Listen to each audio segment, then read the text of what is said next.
ଦକ୍ଷିଣାଞ୍ଚଳ ରାଜସ୍ୱ କମିଶନର ସଂଗ୍ରାମ କେଶରୀ ମହାପାତ୍ରଙ୍କ କଟିଆ ଓ ଦେଓମାଳି ଗସ୍ତ। ଏହି ଗସ୍ତ ଭିତରେ ବିଭିନ୍ନ ଯୋଜନାର ସମୀକ୍ଷା କରିଛନ୍ତି ଶ୍ରୀ ମହାପାତ୍ର। କଟିଆ ଅଞ୍ଚଳର ନୂତନ ହିତାଧିକାରୀଙ୍କୁ ଜବ୍ କାର୍ଡ଼, ନୂତନ ଭତ୍ତା, ନୂତନ ରାସନ କାର୍ଡ଼, ମହିଳା ସ୍ୱୟଂ ସହାୟକ ଗୋଷ୍ଠୀଙ୍କୁ ଋଣ ପ୍ରଦାନ ଏବଂ ଜଙ୍ଗଲ ଜମି ପଟ୍ଟା ବଣ୍ଟନ କରିଥିଲେ। ସେଠାରୁ ସେ କଟିଆ ନିର୍ମାଣ ହୋଇଥିବା ସରକାରୀ ଡାକ ବଙ୍ଗଳା ଠାରେ ପ୍ରଶାସନ ସହ ରୁଦ୍ଧଦ୍ୱାର ଆଲୋଚନା ମଧ୍ୟ କରିଥିବା ଜଣାଯାଇଛି। ଓଡ଼ିଶାର ଉଚ୍ଚତମ ଶୃଙ୍ଗ ଦେଓମାଳିଠାରେ ଜଙ୍ଗଲ ବିଭାଗ ତରଫରୁ ଚାରାରୋପଣ କରି ସେଠାରେ ସେଗୁଡ଼ିକ ଦେଖାରେଖା କରିଥିଲେ।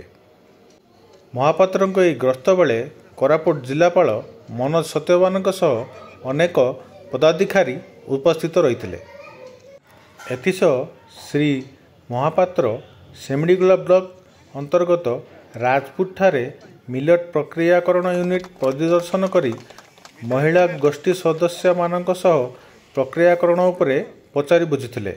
ଅଡ୍ରା ନ୍ୟୁଜ୍ କୋରାପୁଟ।